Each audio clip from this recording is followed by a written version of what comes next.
তখন পুরুষ মানুষ বলল, করজোড়ে বলল সৃষ্টিকর্তাকে যে 20 বছর আয়ু অত্যন্ত কম। হে প্রভু, আমাকে ওই গাধার, সে যে 30 বছর আয়ু চায়নি, সেটা আমাকে দেয়া হোক। ওই যে কুকুর 15 বছর ফিরিয়ে দিয়েছিল, সেটাও আমাকে দেয়া হোক। আর যে বানর 10 বছর নেয়নি, সেটাও আমাকে দেয়া হোক।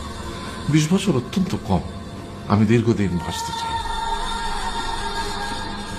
সৃষ্টিকর্তা সেটাও মঞ্জুর করলেন। তারপর কি হলো? সেই থেকে ছেলেরা পুরুষ মানুষ হিসেবে বাঁচে 20 বছর, তারপরের 30 বছর সংসারের বোঝা পিঠে করে বয়ে বেড়ায়, সেটা কার মতো? গাধার মতো।